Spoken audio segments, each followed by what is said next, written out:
Olá pessoal, tudo bem? Bom, continuando nossas aulas, hoje a aula é de bioquímica celular, o conteúdo é proteína e a aula vai ser dividida em duas etapas, por ser um tema complexo, né, e grande, então eu dividi em dois, tá? Esse é o primeiro. Bom, introdução geral, né? Nós vamos falar de proteínas. Então, o que é proteína? São macromoléculas constituídas por unidades menores, denominadas aminoácidos. Então, o conjunto de aminoácidos forma uma proteína, tá? São abundantes em carnes, peixe, leite, derivados, né? Ovos e grãos diversos, por exemplo, soja, o próprio feijão, né? A maioria dos grãos é rica em proteínas. No sistema digestivo, são quebradas em aminoácidos que ficam livres, certo? E que são absorvidos pelo organismo e usados na síntese de proteínas específicas. O que quer dizer esse trecho? Que quando ingerimos proteína, ela é digerida, é liberado esses aminoácidos que constituem essa proteína, e esses aminoácidos ficando livre, o DNA da célula, né, ele orienta para que a célula utilize esse aminoácido para produzir uma proteína para o nosso organismo. Então, de acordo com a necessidade, o nosso DNA manda informação, que é a parte de genética que a gente ainda vai ver, e mandando essa informação é produzida uma proteína nova. Então, uma proteína ingerida é quebrada, depois é construída uma nova no nosso organismo com a função desejada. Aí a gente tem o papel biológico, né, das proteínas. Então, existem vários tipos de proteína que atuam de diferentes formas no organismo humano, exercendo as mais variadas funções. Sim, porque no nosso organismo a quantidade de proteína que é produzida, que é sintetizada é muito grande. E por que se produz tanta proteína? Para se desempenhar algumas funções essenciais para a vida.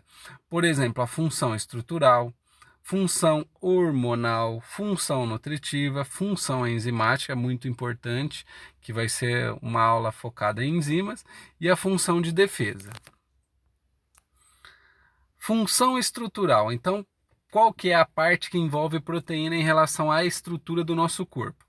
Então, participa da estrutura das células e dos tecidos, como, por exemplo, colágeno, que é proteína de alta resistência, é encontrada na pele, nos ossos e nos tendões, ou seja, uma proteína de alta resistência, então ela é encontrada na pele, nos ossos e nos tendões, que são regiões que exercem, né, ou necessitam de uma grande força, de um grande trabalho, então tem que ter uma resistência maior. A miosina e a quitina, que são proteínas encontradas na musculatura, essas proteínas elas estão relacionadas com a contração muscular, tá? E a queratina, que é a proteína que é um impermeabilizante natural do nosso corpo. É encontrada na pele, nos cabelos e nas unhas. As meninas que prestam mais atenção em relação a shampoo e condicionador vai ver que queratina sempre tem lá no produto, né, um shampoo, condicionador, produto de beleza, alguma coisa relacionada à queratina, que é essa parte de impermeabilização, de resistência do cabelo, por exemplo. Função hormonal, que é outra função importante. Alguns hormônios, né, que atuam no nosso organismo, eles são de origem proteica, ou seja, ele é uma proteína, né, necessita ser construído, e é o caso da insulina, que é o hormônio produzido no pâncreas e que atua na regulação das taxas de glicose no sangue. Vocês já devem conhecer alguém, sei lá, que tenha diabetes, ou seja, uma doença relacionada a um hormônio, né, uma baixa produção do hormônio insulina e, consequentemente, um aumento da taxa de glicose no sangue. Então, o indivíduo que produz pouca insulina, ele com certeza vai ter uma desproporção de açúcar no sangue e ele então vai ser caracterizado como um indivíduo diabético. Então, outra função importante da proteína em relação ao hormônio. Não é só a insulina, outros hormônios também são proteicos. Relacionada à parte nutritiva, né? As proteínas fornecem aminoácidos para o corpo, que são usados nos processos de obtenção de energia através da respiração. Isso quando o nosso corpo utiliza como forma de energia proteína. Isso não é interessante do ponto de vista biológico, porque a primeira fonte de energia é a glicose, é o açúcar, tem que ser o açúcar. A segunda é o lipídio. E a terceira é a proteína.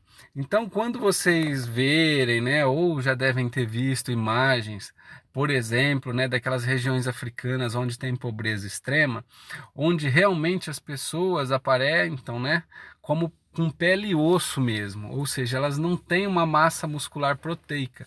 Então, ali a proteína está sendo consumida como fonte de energia. Isso é muito ruim, né, porque a gente tem duas outras fontes que são muito mais interessantes do ponto de vista energético, e a proteína, o ideal é ela ficar para outras partes, não como fornecedora de energia. E aqui nesse caso o exemplo é a albumina, e a albumina, para quem já foi em academia ou conhece quem vai em academia, a albumina acaba sendo um suplemento alimentar que os atletas de academia tomam, né, para ganhar massa muscular. E a albumina nada mais é do que um aminoácido encontrado na clara do ovo. Outra função, né, que é a função enzimática, que são as moléculas reguladoras, né, das reações do nosso corpo biológico, que são essenciais para a vida. Ou seja, existem proteínas que têm função de acelerar uma reação química, né? Essas são as enzimas. Então aqui, ó, pelo nome dessa enzima, lipase, vem, né, já dá para lembrar de lipídio. Então, quando se fala em lipase, a gente está falando de uma enzima que quebra lipídio, ou seja, ela é importante para que se libere então esse lipídio, faça a quebra e a gente use ele como fonte de energia, tá? Então, todas as enzimas elas acabam com ase. Por exemplo, a amilase é uma enzima que degrada amido, né? E assim por diante, porque as enzimas, né, elas têm essa função, né, de acelerar uma reação química, de melhorar um processo ou mesmo fazer o processo para que o processo ocorra de maneira mais eficiente. Aqui em relação à defesa, né? Então no nosso corpo a gente produz as proteínas de defesa, tá? E quando entra alguma proteína estranha, algum agente estranho, né, que a gente chama de antígeno, na presença desse antígeno, o nosso organismo produz umas proteínas chamadas de anticorpos. Então, o anticorpo ou os anticorpos, eles são produzidos pelo nosso corpo e eles são proteínas de defesa que marca um agente estranho que está no nosso organismo, tá bom? O problema agora que a gente está enfrentando em relação à Covid é justamente isso, né? Nenhuma pessoa tem anticorpos contra esse agente infeccioso. Então, por isso que está todo mundo suscetível e correndo risco de contrair essa doença, porque nós não temos proteínas de defesa ainda que possam nos ajudar contra esse tipo de infecção, tá? E lembrando que uma vez em contato com o antígeno, o nosso corpo ele produz uma memória, né, biológica em relação aos anticorpos, e numa segunda vez que esse agente chegar a ter contato com o nosso corpo, ele não vai causar doença porque a gente já está imunizado. Vocês também já devem ter ouvido falar bastante sobre essa palavra. Imunização é quando o nosso corpo tem anticorpos que tem a memória de defesa, né? A memória imunológica. Então a gente está protegido de uma segunda infecção. E as proteínas, né, elas são constituídas de quê? Elas são constituídas por aminoácidos, que são substâncias orgânicas que contêm sempre um grupo amina, que está do lado esquerdo do vídeo. Olha ali, ó, NHH, ou seja, NH2, e um radical ácido com a seguinte fórmula geral. Então, o radical ácido vocês vão ver do lado direito, que é o COOH, que é um ácido carboxílico. Então, sempre um aminoácido, ele vai ser NCC, o N com H e outro H, que é o NH2, o C com H e um R, que é o radical, que vai ser variável, e o C dupla OOH. Então, não muda essa parte. O que muda é o R, porque o R está simbolizando o radical. E o radical ele vai ser variável de acordo com o aminoácido em questão, tá? Que eu vou mostrar à frente. Então, a gente tem 20 tipos de aminoácidos. Só 20 tipos de aminoácidos são conhecidos e são existentes, tá? Desses 20 tipos de aminoácidos, a gente tem toda a variação proteica existente no mundo vivo, tá? Os aminoácidos, desses 20, a gente tem os essenciais e os não essenciais, que é o que eu vou falar agora para vocês adiante, tá bom? Então, os essenciais, né, é aquele que o organismo, né, falando de ser humano, né, que não é capaz de sintetizar, ou seja, não é capaz de produzir, mas é necessário para o seu bom funcionamento, tá? Desses, né, que a gente precisa ingerir, do total de 20, 9 a gente tem que consumir na alimentação, porque se a gente não consumir, nosso corpo não vai produzir, e se o corpo não produz, a proteína que necessita dele vai ter problemas, porque precisa desse aminoácido, tá? Então, importante a questão nutricional, né? A dieta é importante, porque a liberação de aminoácidos essenciais é fundamental para a construção, para a defesa, para a estruturação do organismo, tá bom? E aqui os não essenciais, que são aqueles que o nosso corpo produz.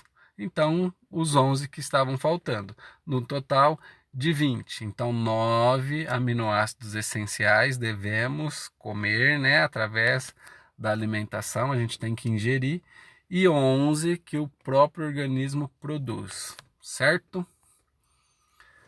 Os aminoácidos, sozinho, né, eles só são aminoácidos. Para formar a proteína, eles precisam se ligar, um liga no outro.